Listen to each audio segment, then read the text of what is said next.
supervisado por un interruptor diferencial, automáticamente e inmediatamente, como tengo un camino cerrado, aquí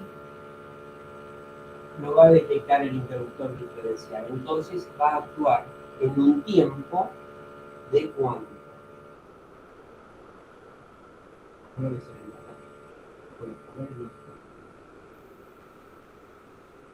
Si yo esquematizo el interruptor diferencial,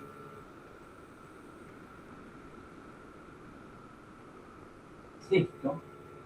Por ejemplo, voy a poner un calibre comercial, un interruptor diferencial bipolar, fase y neutro, ¿sí? Que es lo que está acá, de por ejemplo calibre 2 por 40 amperes. La norma me dice que tiene que actuar en un tiempo de 30 milisegundos y para una corriente de diferencia de 30 miliamperes. Esta es la característica que yo tengo que tener. Entonces, T igual a 30 milisegundos y delta I, corriente de diferencia, 30 miliamperes. Esto tengo que tenerlo siempre en el esquema unificar del interruptor diferencial. Entonces, los fabricantes lo que nos garantizan es que ese interruptor, inmediatamente que se detecte una corriente diferencial, siempre que esté en el rango hasta 30 mA, va a abrir este interruptor en un tiempo de 30 milisegundos. ¿Sí o sí? Eso me lo tienen que garantizar. ¿Y por qué tienen que ser esos tiempos y esa corriente de diferencia? Bueno, porque son valores establecidos de ensayos que se hicieron y surgió la norma, la IEC 479-1, que se hizo originalmente, y de las cuales Iran tomó todos los valores y toda la norma prácticamente y la transcribió, porque no es más que una transcripción de esa norma, que es la IRAN 2371 parte 1. O sea, la IRAN 2371 parte 1, esa norma argentina, se basa en la IEC 471, que fue la norma madre, ¿no?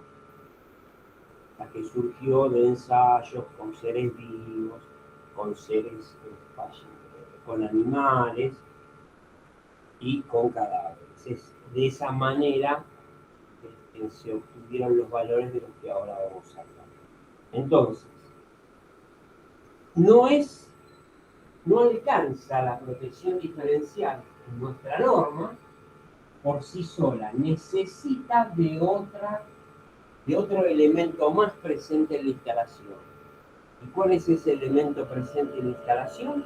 El conductor de protección que debe recorrer toda la cañería y que está vinculando la barra de puesta a tierra del tablero con la puesta a tierra del tablero y todas las partes metálicas de la instalación.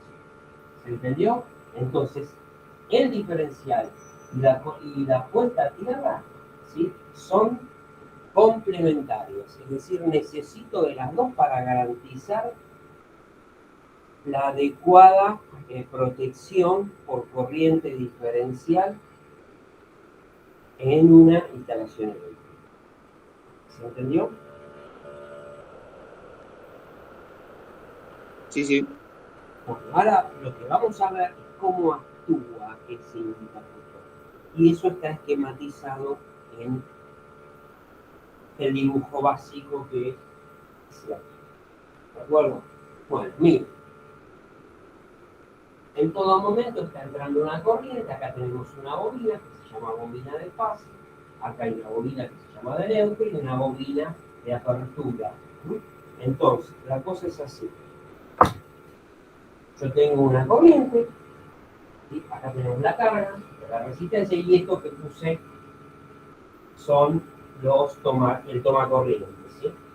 Bien. Tengo la fase, pasa por una bobina, va a la carga, de la carga, otra bobina, o sea, bobinas que tienen una característica especial, son del mismo número de vueltas, tanto la bobina de fase como la bobina de neutro, por lo tanto, y tiene un sentido de arrollamiento preestablecido. Entonces, al funcionar todo esto correctamente, la corriente que entra en todo momento es igual a la corriente que sale, porque no hay derivación al input, ¿de acuerdo? No tengo derivación en la carga, no tengo derivación en el tomacorriente. Yo no metí los dedos en el enchufe y se fue a través de mi cuerpo. ¿Entienden? Bien. La bobina, por realizar el arrollamiento en este sentido, me genera, ya lo vamos a ver el año que viene, un flujo magnético en un sentido tal que según la regla de la mano derecha yo tengo que, si la corriente es en este sentido indicado, yo abrazo con los 4 dedos, con estos 4 dedos, y siguiendo el sentido del arrollamiento, o sea, así estaría abrazando por afuera de este núcleo ferromagnético, cerrando, así se entiende lo que quiero decir, ¿verdad? ¿Se entiende lo que quiero decir? Sí, sí, sí. Yo abrazo en el sentido de la corriente con los 4 dedos, me está indicando el sentido hacia la derecha, y el pulgar me determina el sentido del flujo magnético en el seno de este núcleo. Entonces, aquí, por la forma que está hecho el arrollamiento, que es el que estoy haciendo yo, el flujo es hacia arriba. Fíjense en acá, siguiendo la misma regla, yo abrazo por donde entra la corriente, y en este caso la corriente está entrando por atrás de este núcleo ferromagnético, ¿sí? El flujo hacia dónde es, hacia arriba, el pulgar es el que me indica ese flujo. Entonces, en este núcleo magnético hay una suma de un flujo en un sentido y en el otro. O sea que la diferencia del flujo en el núcleo ferromagnético viene dado por I1 menos I2. Como tengo el mismo número de vueltas, el mismo arrollamiento, ¿sí? O sea, son bobinas idénticas. La única diferencia es el sentido que yo hice el arrollamiento. ¿Sí? ¿Cuánto va a valer la diferencia de flujo en el núcleo ferromagnético? 0. 0. No hay diferencia de flujo, no hay variación del flujo. Bien. Vamos a suponer ahora que tengo una falla. Lo mismo que hicimos en ese. Acá tengo una. Y vamos a suponer que lo mismo que hicimos acá, yo tengo puesto a tierra la carcasa metálica a través del conductor verde y amarillo que recorre toda la instalación, ¿no? El cable de 2,5 de largo. ¿Está bien? Y va a tierra. Esto es un esquematizado que va a tierra. Va a la barra de tierra del tablero seccional de la unidad funcional o el tablero de servicios generales del edificio, y de ahí va a la jabalina, que está hincada en forma directa en el terreno nuclear. Tengo un potencial de referencia prácticamente cero. Entonces, si tengo una falla en la aislación y va a la carcasa, se va a derivar una parte de la corriente esta, se va a derivar por tierra, el resto se va a cerrar acá. Pero acá, ¿qué vamos a tener? Una derivación, tenemos un nodo ahí. ¿Se entiende lo que quiero decir?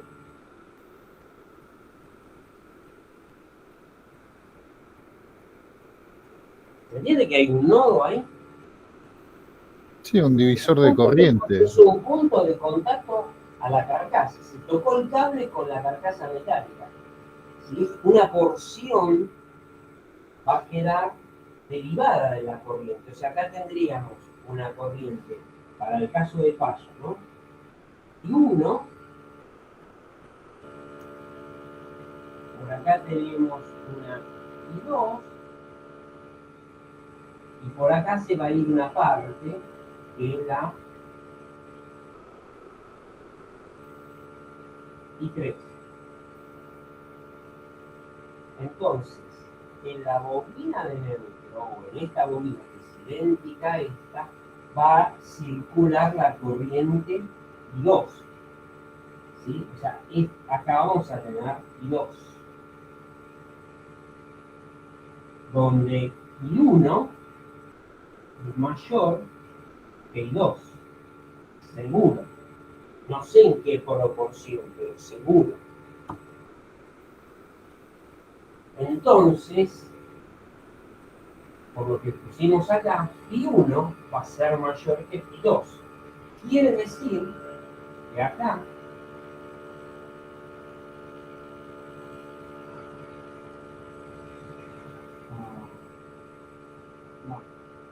I1, lo mismo, menos I2 va a ser distinto de 0. Va a dar un determinado flujo magnético. Esa existencia de ese flujo magnético en esta tercera bobina, que la llamamos induce una tensión. Va a hacer que por ley de Faraday-Lenz aparezca una fuerza electromotriz inducida, porque tengo un flujo variable en el tiempo. Es decir, dicho de otra manera, que lo vamos a ver el año que viene, acá va a haber una tensión, va a aparecer una tensión. Como tengo un camino cerrado a través de un relé, ese relé va a accionar y me va a abrir ese contacto. Abrir o cerrar, no me va a accionar sobre este contacto, en este caso abrir. Y inmediatamente que aparece el flujo, que hay una diferencia de flujo, tengo una fuerza electromotriz inducida en la bobina de apertura, por lo tanto, como tengo acá un camino cerrado y acá tengo un relé, acciona y me abre este contacto. Me abre este contacto y me interrumpe el suministro acá. Ya acá no tengo más 220 volts, tengo el suministro interrumpido en forma instantánea. Siempre que aparece una diferencia de flujo, que aparece un flujo magnético resultante en este camino magnético, de este núcleo ferromagnético de forma corriente, tengo el accionamiento garantizado del interruptor diferencial. Así básicamente es como funciona el interruptor diferencial que tienen ustedes en su casa o que la mayoría lo tiene. ¿Se entendió?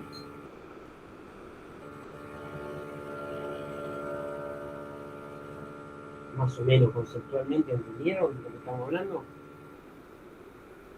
Sí, sí.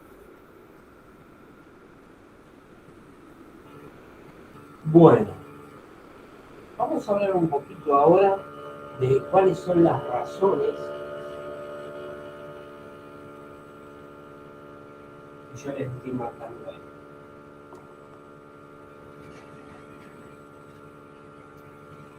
¿No es que con esa corriente se produce fibrilación? Hay una probabilidad de fibrilación ventricular. Pero bueno, vamos a hablar de los efectos fisiopatológicos de las corrientes o de la corriente alterna en el ser humano. Hay distintos umbrales. Hay distintos umbrales. El primer umbral se denomina umbral de percepción. Y es una determinada magnitud de corriente que nosotros empezamos a percibir que está sucediendo algo. Profe, disculpe. ¿Sí? Me quedó una duda, no sé si me puede decir antes, sobre lo del delta. No me Sí. acuerdo el nombre. El delta igual a cero. Si vos tenés dos ¿Qué, campos magnéticos que se oponen, se anulan. pero qué duda te quedó? Es terminar la idea. ¿Cuál es la duda? No, porque no comprendí bien, porque igual a primero a cero y luego abajo dice que el delta tiene que ser desigual a cero. No. En caso de falla, va a haber una corriente que... A ver, vos lo que tenés que relacionar, este flujo magnético I1 es debido a la corriente I1 que está circulando aquí, que atraviesa este núcleo, esta bobina. ¿Sí? Y lo mismo está, este Phi2 es como consecuencia de la corriente I2 que atraviesa esta bobina. Como los núcleos, como las bobinas son del mismo número de vueltas, o sea, son idénticas, si no tengo falla alguna, que es la que nosotros marcamos acá, si no tengo disminución de corriente, la corriente I1 y la corriente I2 son iguales, en la misma corriente. Si yo mido acá, tengo 10, ponele, y mido acá, tengo 10 también. Ahora, si yo tengo una falla en la aislación y una derivación de corriente por otro camino, la corriente I1 va a ser mayor que la corriente I2, porque una parte de la corriente I1 se está derivando y que yo la denominé I3. ¿Está bien? Entonces, como las corrientes I1 y la corriente I2, en caso de falla, son distintas, los flujos van a ser distintos. Entonces, I1 menos I2 va a ser distinto de 0. Eso es lo que quise poner acá. Entonces, si tengo un flujo distinto de 0, ¿sí? Tengo un flujo magnético en este núcleo magnético. Por lo tanto, en esta bobina aparece una fuerza electromotriz por ley de Faraday-Lenz, y esa fuerza electromotriz es la que me produce la actuación del relé. Y inmediatamente abre el ciclo a través del secundario. Eso es lo único que estaba diciendo. Y lo que me acabo de ver, que no se lo dije antes,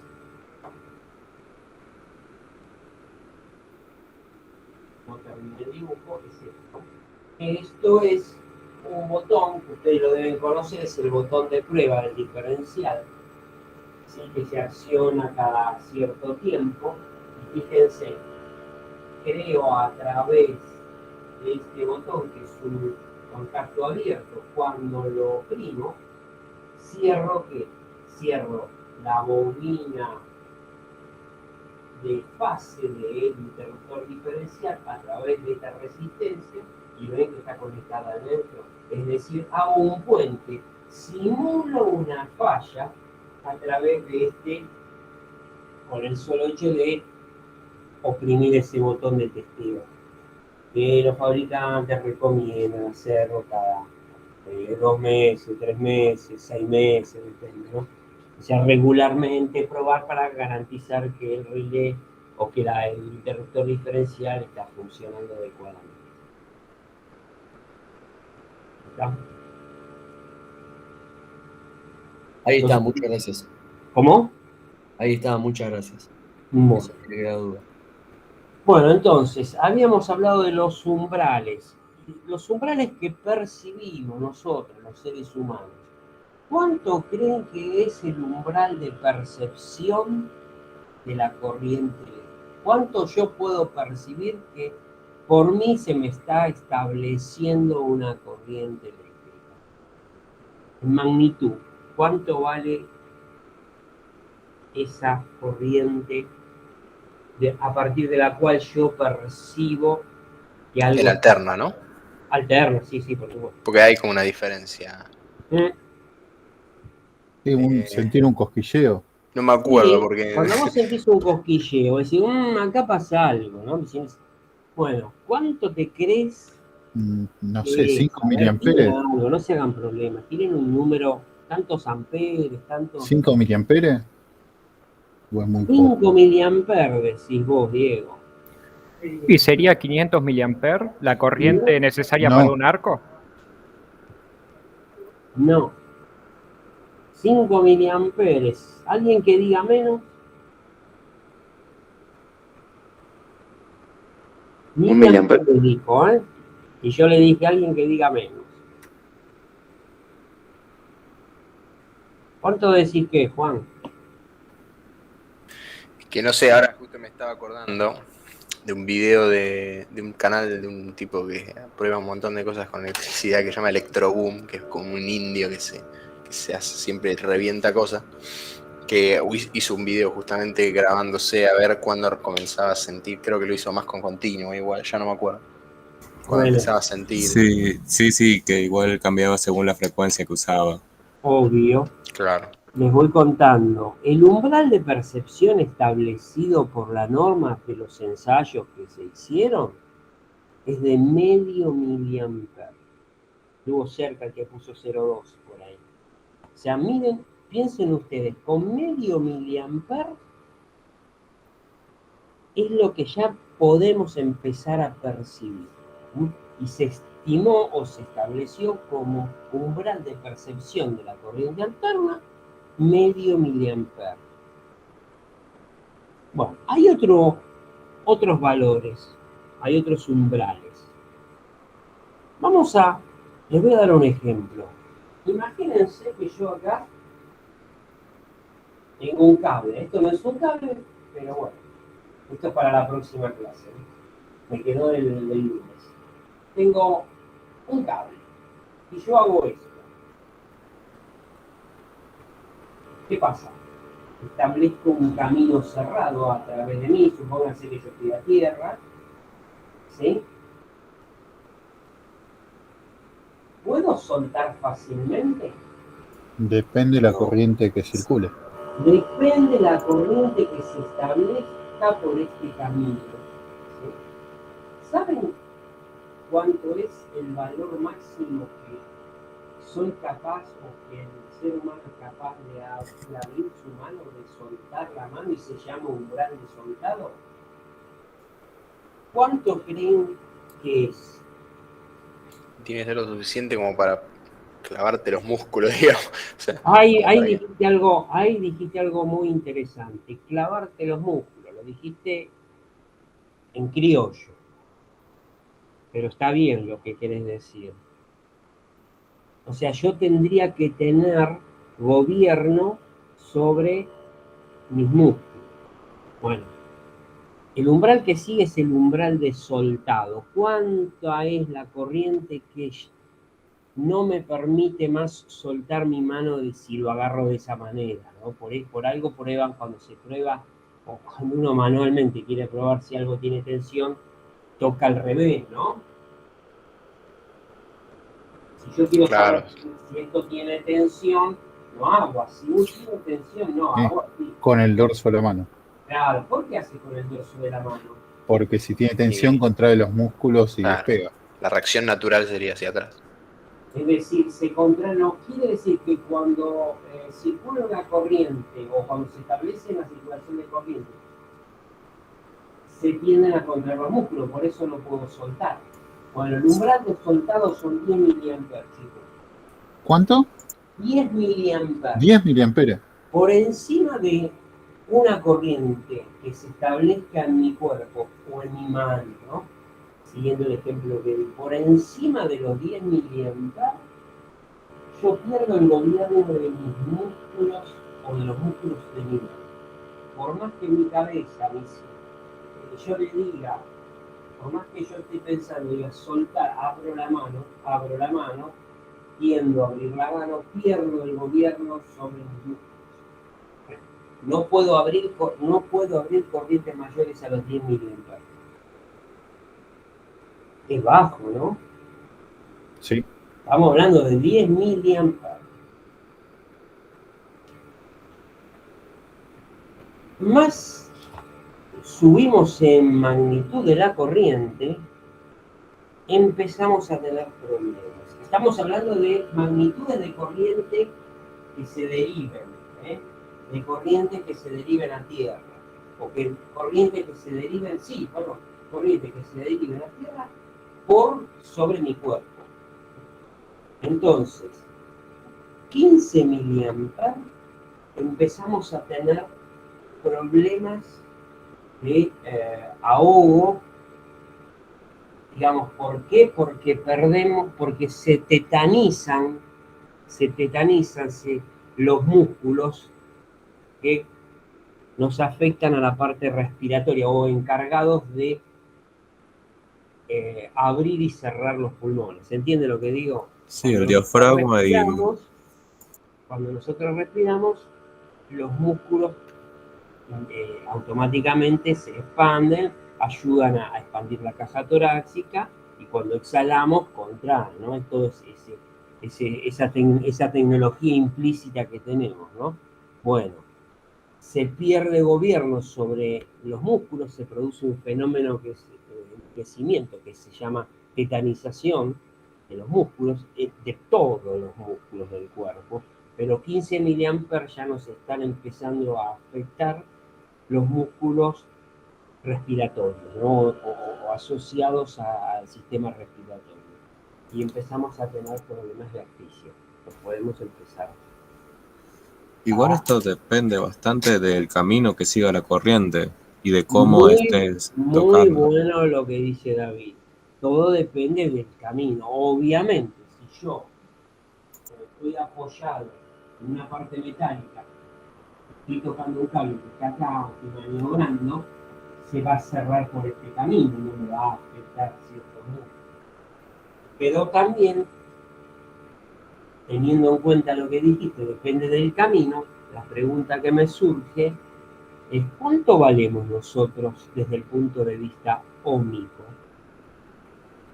Y es que depende porque también hay una capacitancia.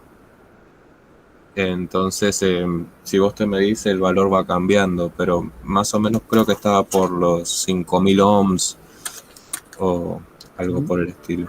1000 a 3000 ohms.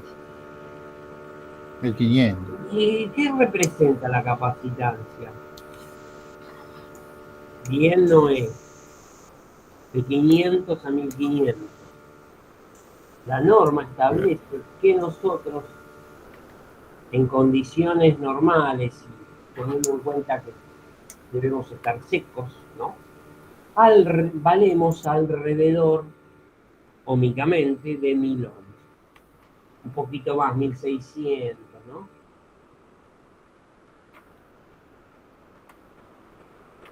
Esos son los valores que se establecen. Pero David dijo algo, habló de la capacitancia. Yo les voy a dibujar, eso está en la norma, una persona desde el punto de vista óhmico. Entonces voy a hacer este dibujo que hice mal hecho, voy a hacer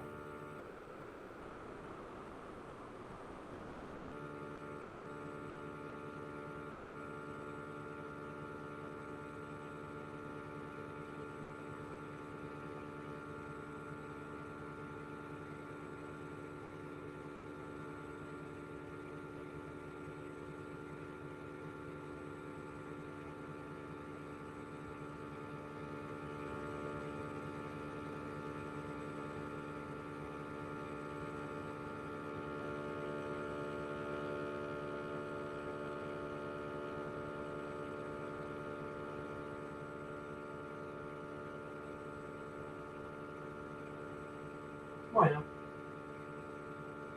yo toco con un cable con esta mano, ¿no? Y supongamos que toco o cierro el camino con la otra mano. O sea, yo hago esto con una mano y con la otra mano. Bueno, esto básicamente somos nosotros, desde el punto de vista circuital. ¿Qué es esto que está acá?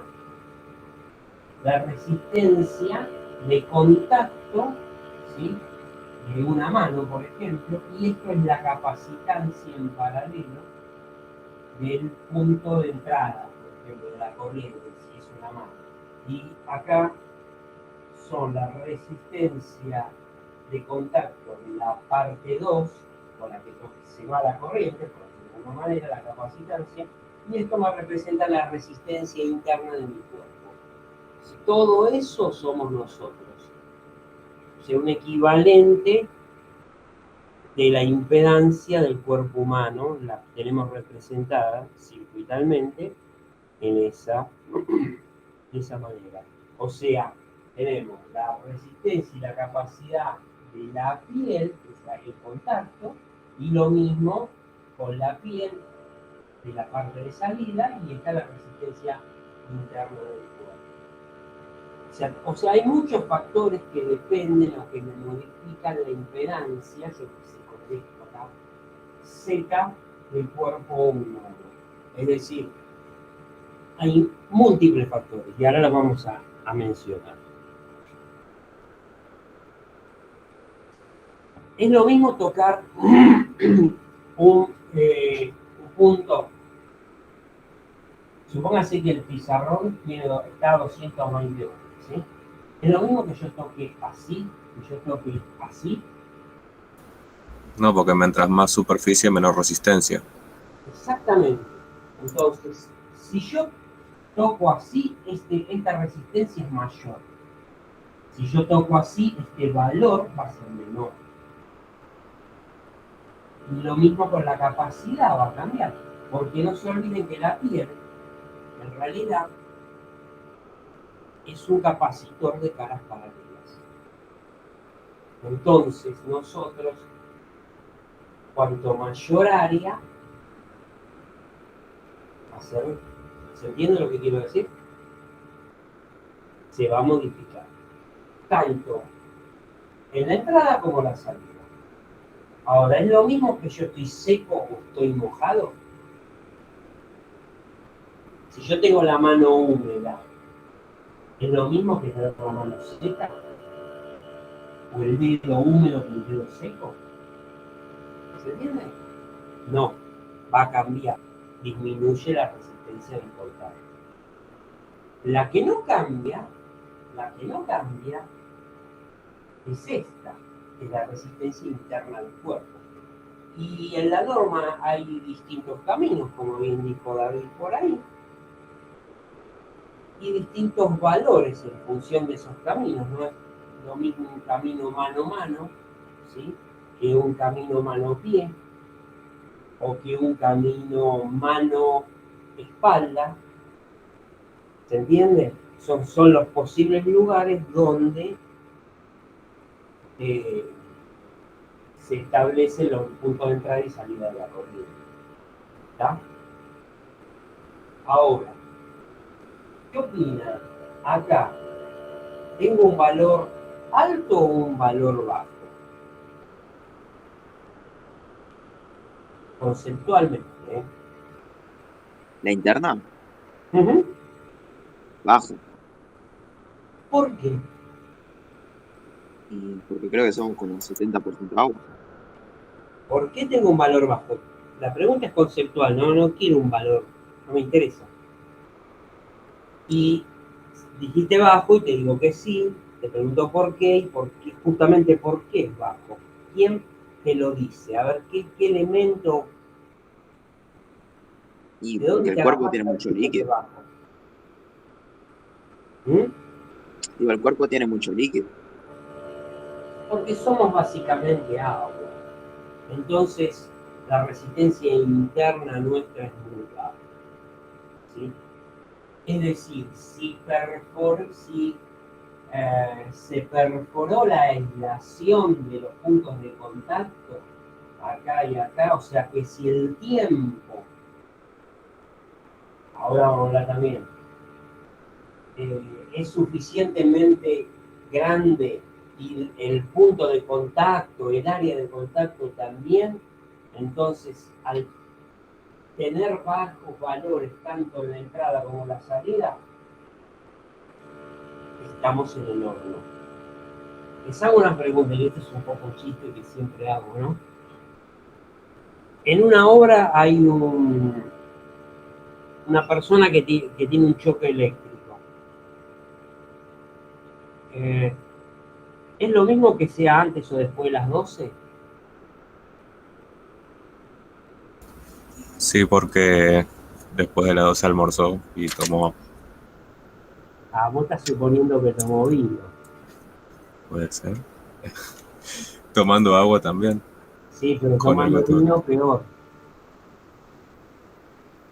¿Por qué?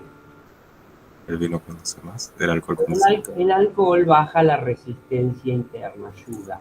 Porque somos un electrolito, como dijeron por ahí. ¿Está bien? Y si al mediodía se comió un sándwich de jamón crudo, ¿qué pasa? Y menos resistencia todavía por la sal. Exactamente, porque somos un electrolito. Entonces la composición química, esto es un poco chiste, ¿no? Pero la composición química te baja la resistencia del cuerpo. Como también la composición química de un terreno te baja la resistencia de puesta a tierra. Habrás escuchado alguna vez que cuando querés bajar el valor de la resistencia de puesta a tierra, cosa que no se hace, ¿qué le agregan alrededor de la jabalina? Sal, le tiran Le sal y tiran agua con sal. Entonces lo que hacen es bajar la composición química de la red, o sea, baja la resistividad del terreno de esa manera. Después se quedan sin electrodo porque le metieron sal, ¿no? Que se lo come, pero bueno, en el momento bajan. Sí, Algunos, yo en realidad algunos escuché muchachos otra versión. en las obras, perdóname, algunos Sí. muchachos en algunas obras hacen algunas otras cosas para Bueno, eso iba a decir. para humedecer la jabalina, ¿verdad? ¿Entienden? Sí, sí, sí. Lo han hecho, les puedo asegurar que lo hacen. Bueno, y nosotros, pero bueno, un poco a modo de chiste, pero justamente si vos bajás la composición química, o sea, bajar la resistividad del terreno, bajando la composición química, agregándole eh, elementos solubles, ¿sí? Sales, ¿sí? De esa manera mejorar la resistencia. Bueno, en nuestro caso, también las condiciones del cuerpo humano y el estado hace que baje. Por supuesto que no se hacen ensayos de si la persona está qué capacidad o qué composición química tiene, ¿no? Porque básicamente es imperceptible, pero ténganlo presente, ¿no? Bueno,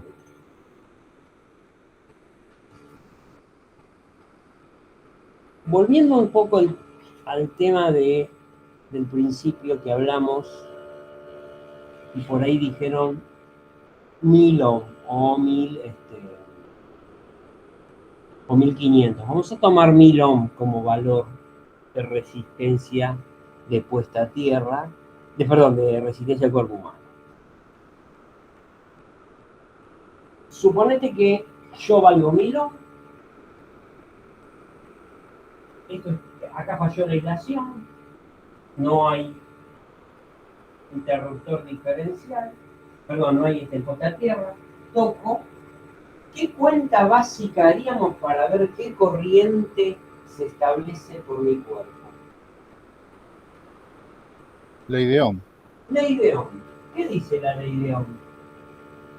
La ¿Sí? corriente es igual a Igual la a I U vez sobre Z. sobre Vamos a tomar valor de resistencia pura. ¿Y acá cuál es el valor de la tensión? 220. 220. Vamos a tomar móvil, ¿eh? 220, no vamos a hacer números complejos. 220 dividido ¿cuánto? 1000. Sí. ¿Cuánto sí. te da de corriente que se establece por el cuerpo?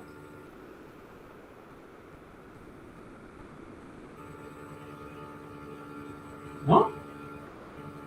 Sí. ¿Y a vos qué te parece?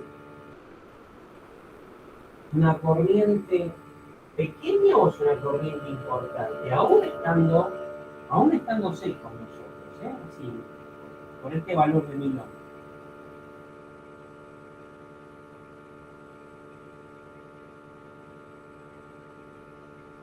¿Qué te parece?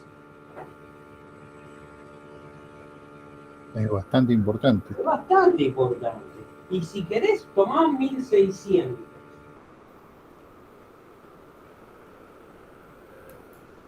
Dividido. A ver, es decir, por 220, alguien que haga la cuenta, porque yo no la hice. 22 dividido 160. 0,13,75. 0,13, o sea, 30 miliamperes. miliamperes. ¿Eh? Sigue siendo un valor altísimo. ¿Y por qué? Porque estadísticamente está estudiado que corrientes por encima de los 30 miliamperes es alta la probabilidad de producir fibrilación ventricular. Y esa es la primera causa de muerte por choque eléctrico y la más importante. O sea, cuando nosotros entramos en fibrilación o una persona que recibe un choque eléctrico y entra en fibrilación ventricular, no lo salva nadie, a menos... RCP. No, No, un choque eléctrico, un El desfibrilador. correcto, hay que usar el desfibrilador. Bueno, ¿cómo funciona? ¿Qué es eso de la fibrilación ventricular? Les cuento más o menos cómo es eso. Nuestro corazón bombea, ¿no? Se contrae y se dilata rítmicamente. Más o menos, suponete que tenemos 60, 70 pulsaciones por minuto. Vamos a tomar 60 para hacerla fácil. Quiere decir que el ciclo cardíaco completo, ¿en cuánto anda? En un segundo. En un segundo nuestro corazón se expande y se dilata rítmicamente. Hay un periodo dentro de ese ciclo cardíaco que se llama periodo vulnerable de la onda T. ¿Sí? Y ese periodo oscila alrededor del 10% del ciclo cardíaco completo. O sea que más o menos estamos hablando del 10% de un segundo. En ese momento, el corazón no está ni... a ver, en ese momento el corazón se está reorientando sus dipolos magnéticos. ¿Qué es eso?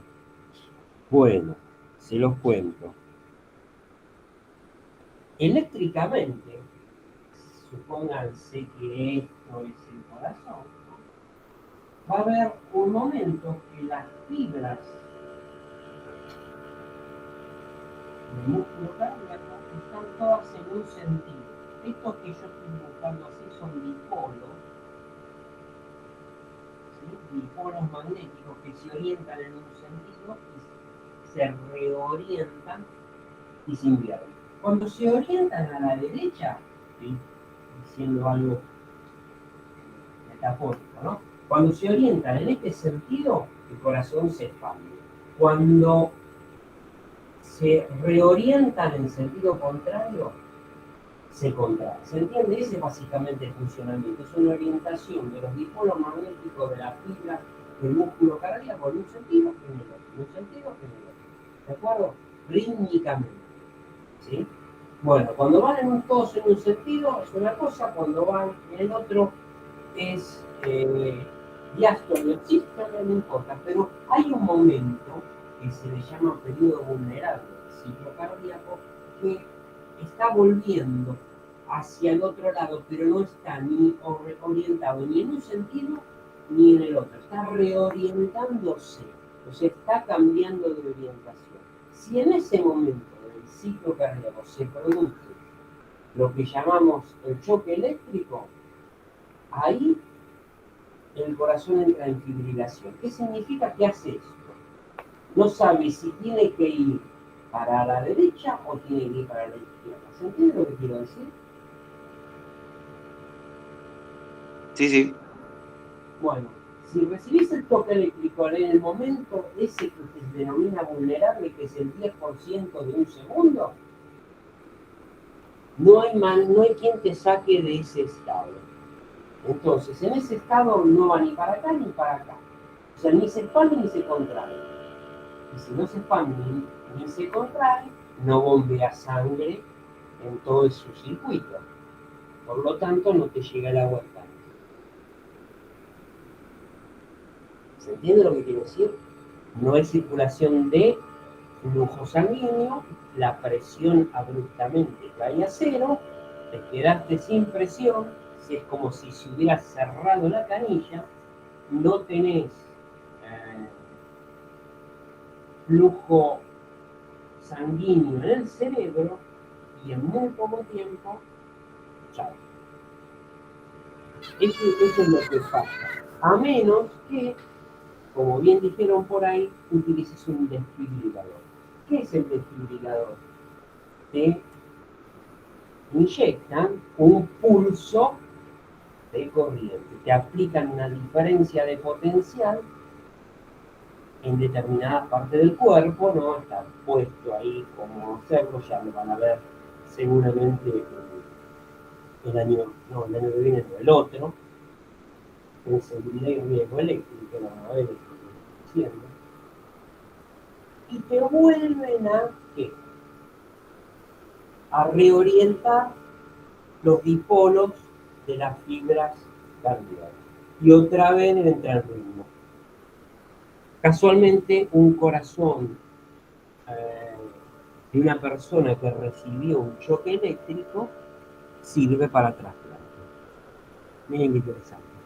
No es que se afecta, queda afectado el músculo por el hecho del choque eléctrico. No. Es un corazón que sirve para trasplante.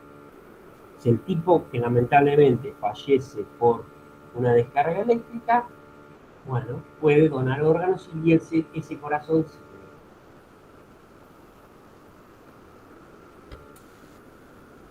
Bueno, justamente el valor que produce o que puede producir, y esto es estadístico, ¿no?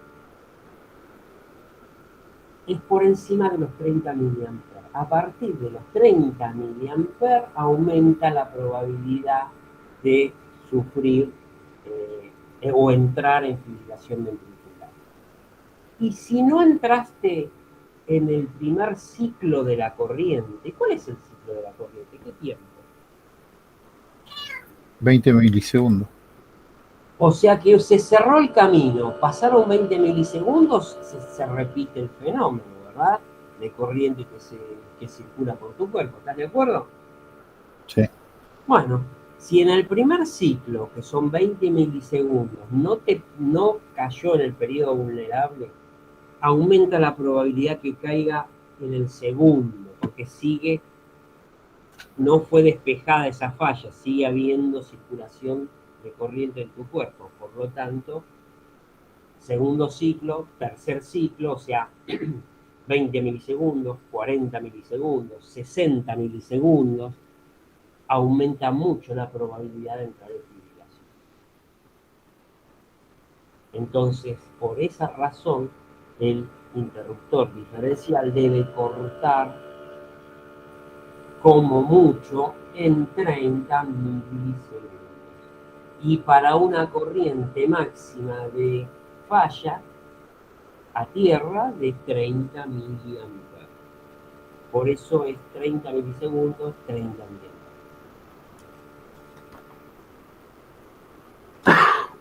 ¿Entendieron, chicos?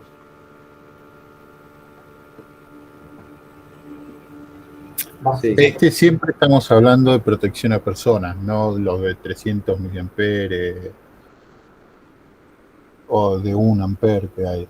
No, 300 mA, como decís vos, es protección contra incendio. Sí. Pero no es protección de las personas. Vos no podés utilizar un interruptor diferencial que es para protección de incendio, ¿sí? Que se usa como diferencial de respaldo, ¿sí? Para protección. de las personas. Vamos a tener que utilizar un interruptor diferencial con las características mencionadas. 30 mA, 30 milisegundos.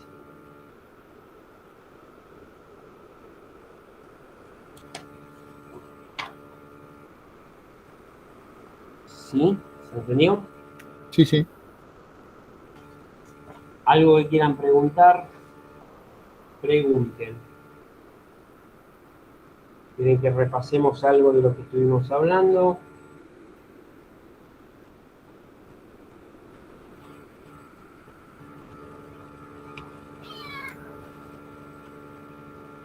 Yo solo le quiero decir que puse un link en el chat, que es un video de YouTube de fibrilación. Es bueno. Está en inglés, pero no importa, es como muy visual, te muestra qué pasa con el corazón. Así que es lindo saber, es importante saber. Subilo, ponelo. No, lo puse el link ahí, en Ah. el chat. Así que, para que puedan ver.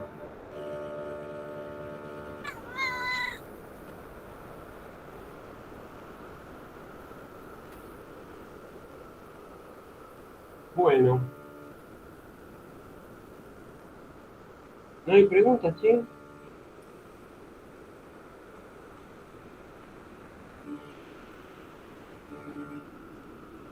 Pregunto yo. Entonces, ¿cómo son las protección para las personas? ¿Qué condición tienen que tener? ¿Quién me las dice?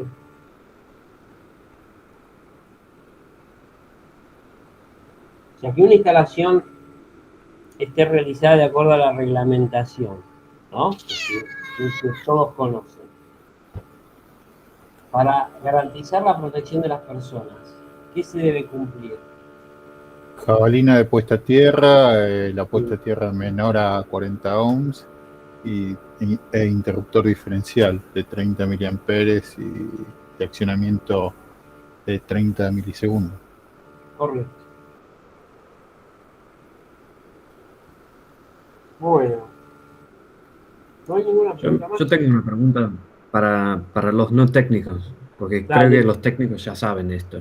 Pero a mí, yo me acuerdo cuando lo cursé, me quedé pensando en eso, porque hablamos de la corriente va por la Tierra. ¿Cómo cierra el circuito? ¿Con qué? Con la tierra del trafo. Con el neutro. Bueno, eso es lo que quería escuchar, pero no sé si se sabían por la ¿Cómo, escuela cómo? técnica o por el bachiller o por la vida. No, yo escuela técnica.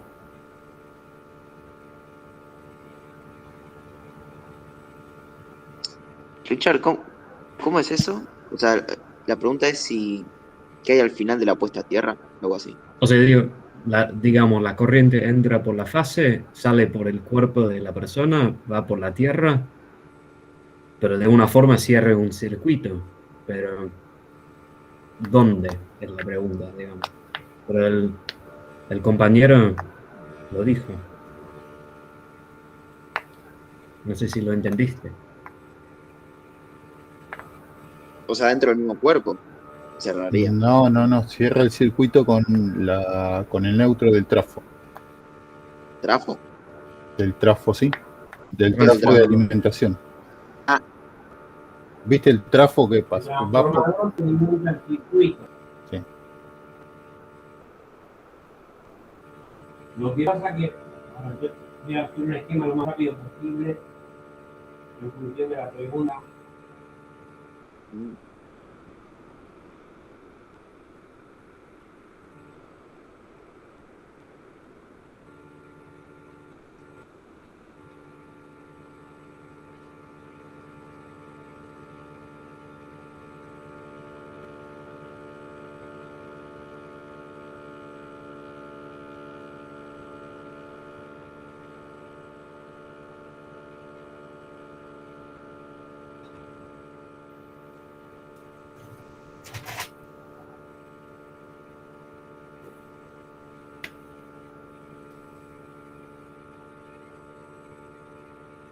Acá tenemos los tres, acá tenemos el transformador.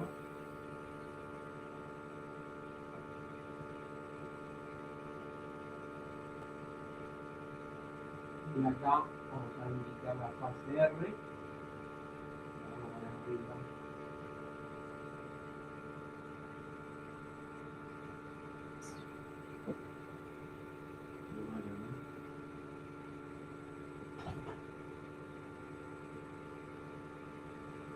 Circuito trifásico, ¿no?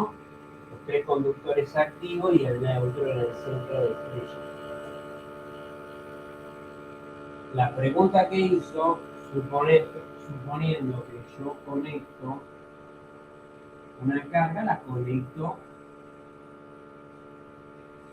así, ¿verdad? Si en un circuito monofásico estas no las utilizo y a un departamento me está llegando fase y neutro, ¿no?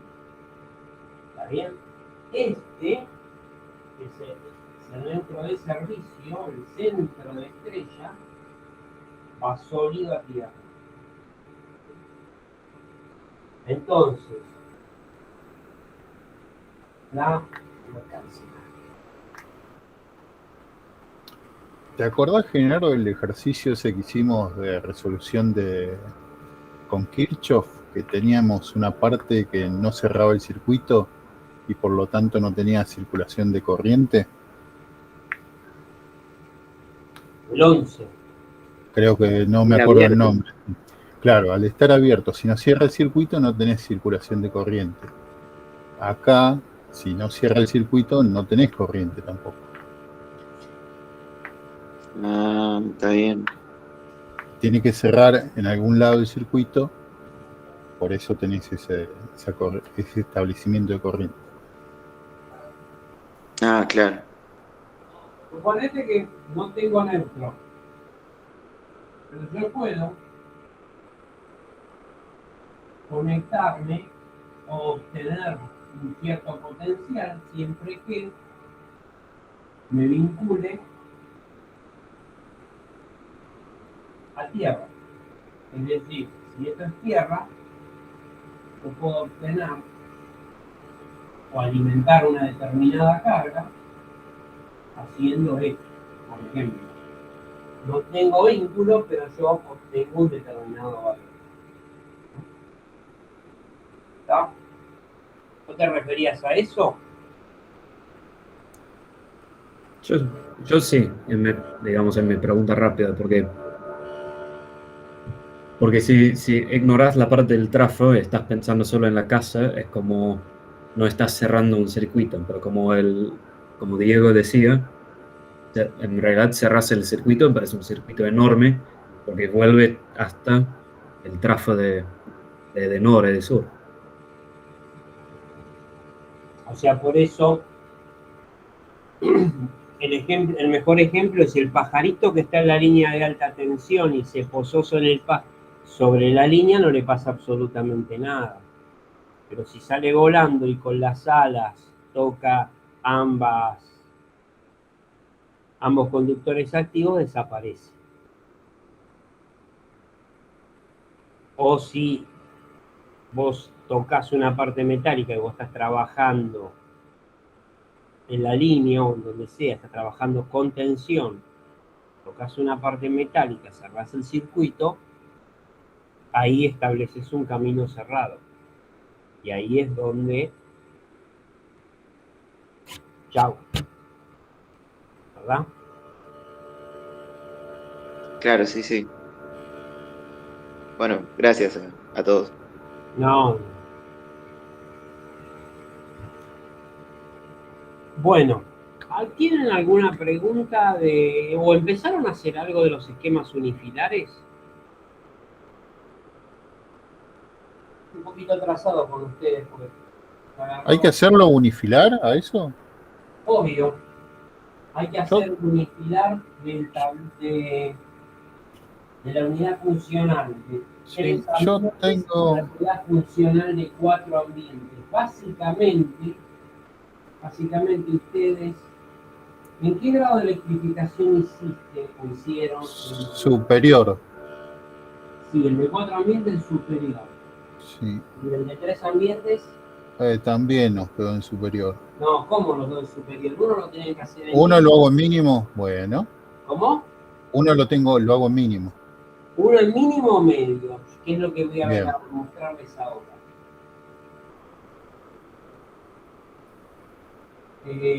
Grado de electrificación mínimo. Sí. El ejemplo es este. Solo mínimo.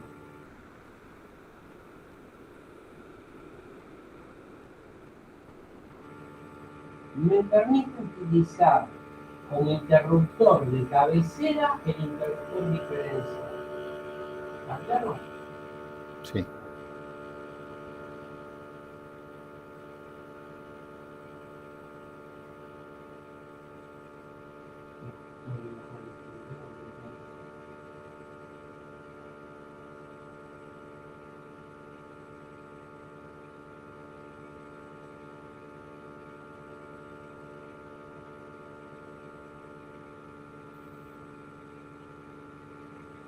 ¿Qué es esto que hice acá?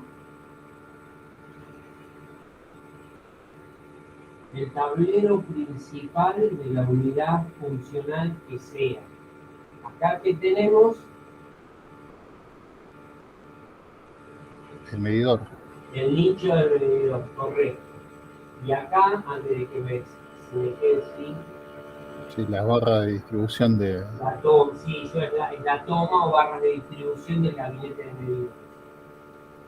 Barra de distribución de la parte inferior del gabinete de medidores, el medidor propiamente dicho, el tablero esquematizado, todo esto, ¿no? Tablero principal de la unidad funcional y tablero seccional de la unidad funcional.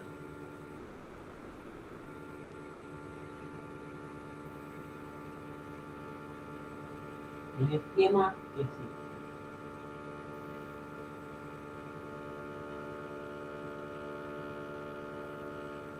¿Dónde dije los calibres? Los calibres del interruptor diferencial son 25 amperes, 2 por 25. 2 por 40, 2 por 63 amperes, ¿verdad?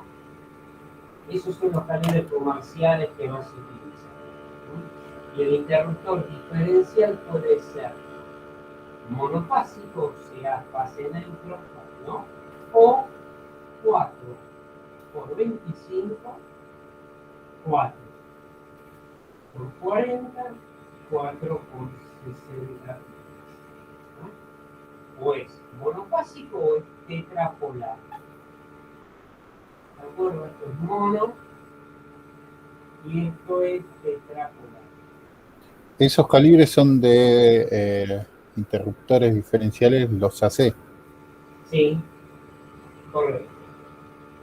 ¿Qué características tiene que tener este? Bueno, 2 por 40, por ejemplo. No se olviden de colocar delta I, 30 miliamperes, que igual 30 milisegundos. Las características de la termomagnética, 2 por 10 y pónganle 2 por 16. ¿Qué otra cosa tiene que tener? El nivel de cortocircuito o poder de apertura del interruptor termomagnético. ¿Cuánto vale? Por ejemplo, pueden ser 3, 4,5 o 6 kiloamperes. Tiene que poner lo siguiente: I igual 3 kiloamperes. Y de cortocircuito, no me entro acá, por eso te digo. ICC, ¿no? ICC o le pueden poner IK. Y el tipo De curva. de curva. Nosotros le vamos a poner curvas. Esto y esto es lo mismo, ¿no? En cuanto a las denominaciones. Acá es el circuito DUG, acá es un circuito TUG, el número de bocas acá es 8, estoy tirando cualquiera. Acá son 10, la potencia acá son 800, si es el número de bocas 8, y esto es, por supuesto, 2200 voltios. Y acá abajo va el destino, ¿no? Iluminación, comedor y lo que sea, ¿no? Todos los distintos recintos que voy a tener.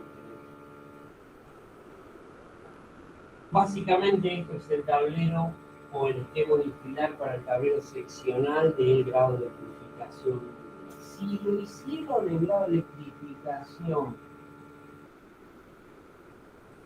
medio, lo que tiene que, o sea, esto es lo mismo, no lo hago porque es lo mismo, ahora arranco del diafragma, no tengo espacio. La cabecera ya es una termomagnética. Sí, señor, la cabecera es una termomagnética como esta, pero del calibre que corresponde. Si le pusieron un solo diferencial, ¿le pusieron uno solo o pregunto mejor? No, yo ese no lo hice por ahora. Bueno, vamos a suponer que le ponemos dos diferenciales, que queremos gastar plata. Lo podemos hacer.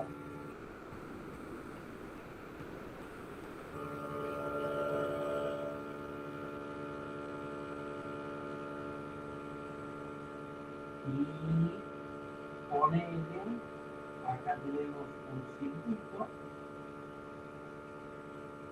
termomagnético y acá tenemos Dos. dos, sí o sí dos, Sí, sí. por el grado de electrificación. Y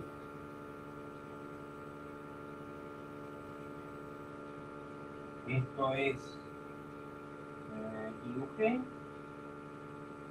esto es GUG, y sería, bueno, habría que ver si Un tubo. A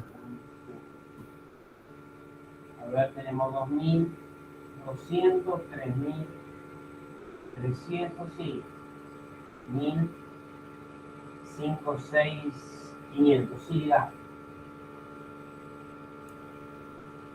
Listo.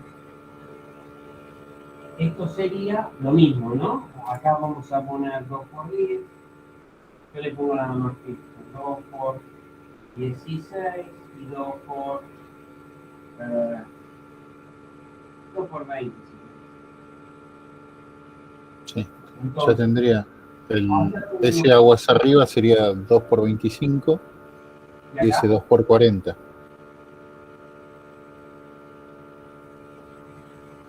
bueno, ¿y acá qué térmica le ponemos? Conozco el cable que tenés acá. Sí. No sé el cable que tenés acá. Pero sí sé que puedo decir que acá, el que no dibujé, que lo voy a hacer si acá tenés 6 milímetros, acá vas a tener como mucho un 2 por 32 amperes, ¿no? Sí. Y el diferencial, que tampoco lo dibujé, lo dibujo ahora, 2 por 40. y sí. Esto va a ser un 2 por 4.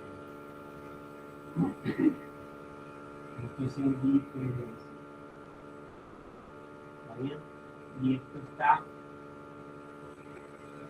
así. ¿Y acá qué ponemos? 2 por 32. No tenés muchas opciones.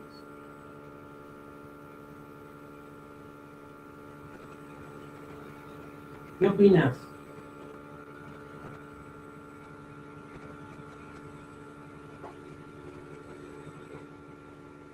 ¿Hay selectividad?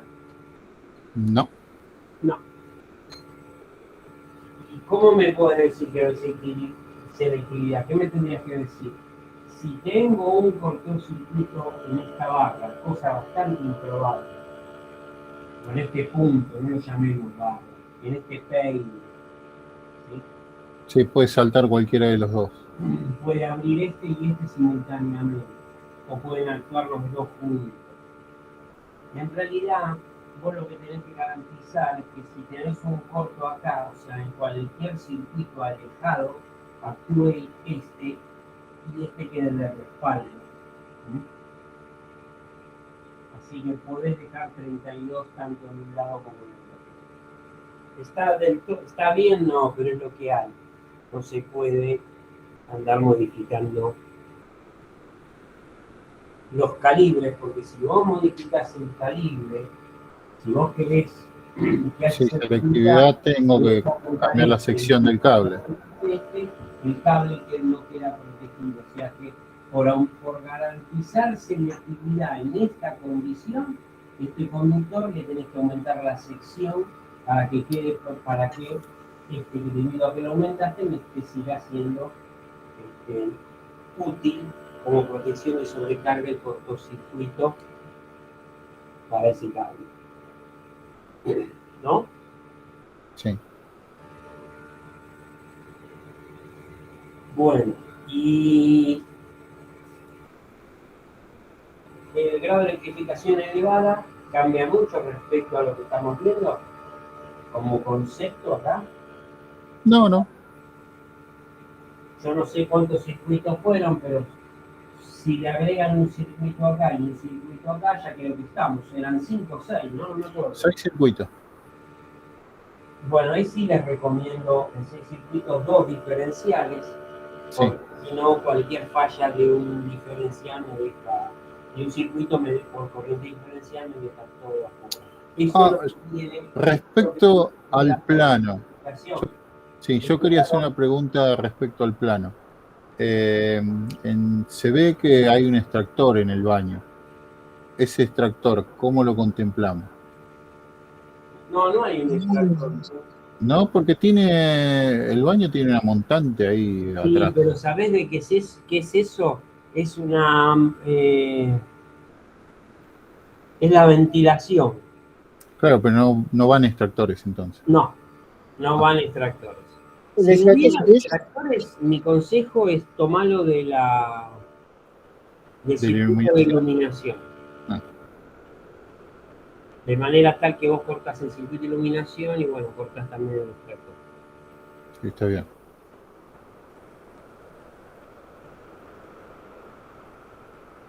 Bueno. Perdón, ¿Sí? Hablando de extractores, en el caso de los ventiladores de techo, ¿en qué circuito lo colocamos? En iluminación, ¿no? Iluminación. Sí. Gracias.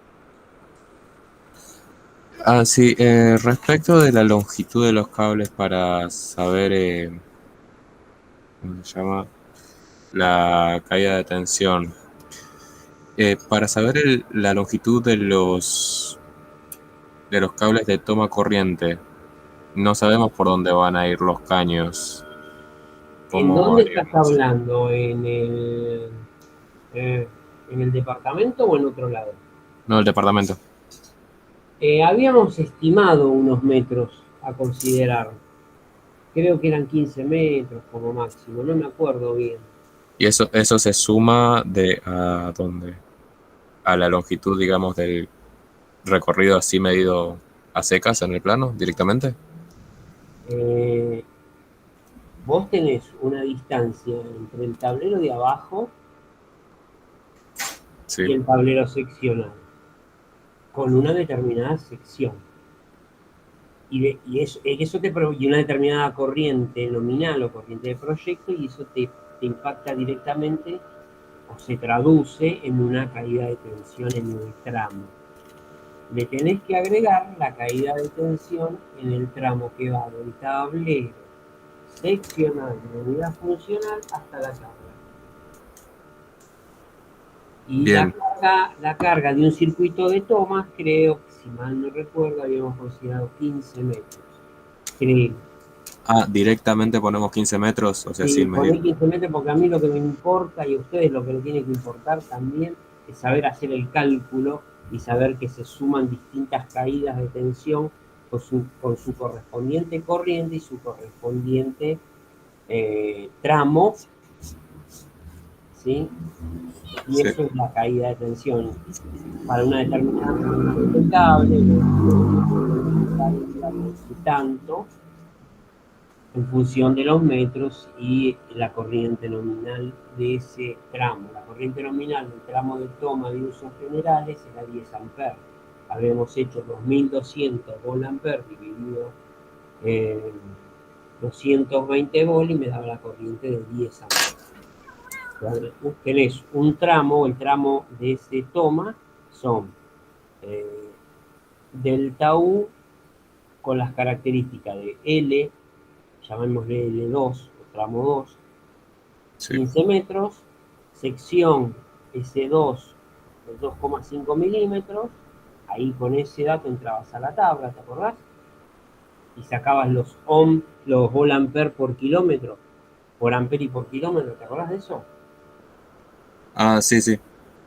Claro, lo aplicamos ahí directamente. Claro, y lo mismo tenés que hacer con el tramo que tiene la corriente que llega hasta el departamento de abajo, que ponele 40 metros, o 30 metros, lo que sea, por 41 creo que era la corriente nominal del proyecto, o andaba por ahí. 41,36. Ahí está, 41,36 por los metros, y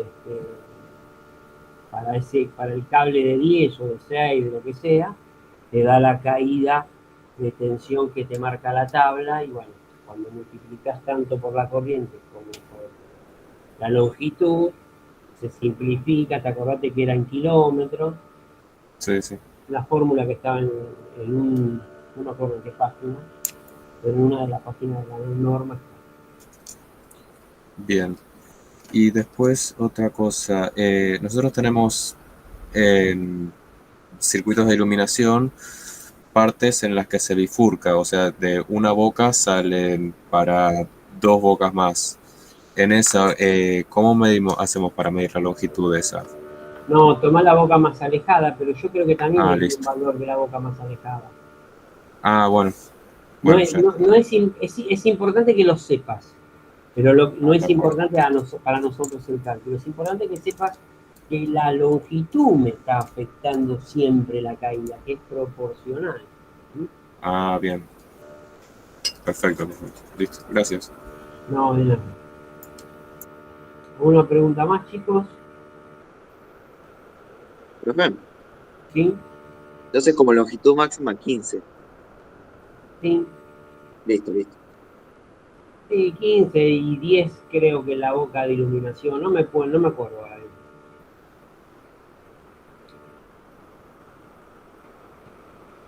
En la próxima clase vamos a hacer el esquema unifilar del tablero principal de servicios generales. El esquema unifilar del tablero principal de servicios generales, que tiene otras características, ¿no? Es un tablero más importante y es el que ¿Qué después... lleva? Bombas de agua y ascensor y qué más. Bomba de agua, ascensor, iluminación hall, iluminación de pasillo, alimentación portero eléctrico, alimentación videocable, banco de capacitores. ¿Lleva banco de capacitores? Sí, si tenemos tiempo lo vamos a hacer el cálculo. Bien. ¿Qué más? Tipo, el circuito ese ya tiene medidor trifásico, ¿no? Sí, señor. Ya tenemos que tener un tetrapolar de cabecera. ¿Sí? O sea, este pasa a ser un interruptor tetrapolar. Pero bueno, eso lo vemos en la próxima clase y hablamos de las cargas, del tipo de cargas que hay. Yo les voy a dar directamente el dato de las cargas para que lo puedan hacer. Y después ese unifilar lo tenemos que transformar en un tablero, en el diseño de un topográfico. Es decir, hacer el tablero. ¿Ese hay que hacer el topográfico, el de las viviendas también o no? No, el topográfico de la vivienda no tiene mucho sentido. Bueno, dibujé al cuento. No, bueno, pero déjalo, está bien. Bueno. No hay problema. Bien. Bueno, chicos, se me hizo un poco tarde hoy. Hasta aquí llegamos. Bueno, buenas noches entonces, Carlos. Chao, buenas noches. Buenas noches, gracias. Chao. Hasta luego. Chao, nos vemos. Chao, nos vemos.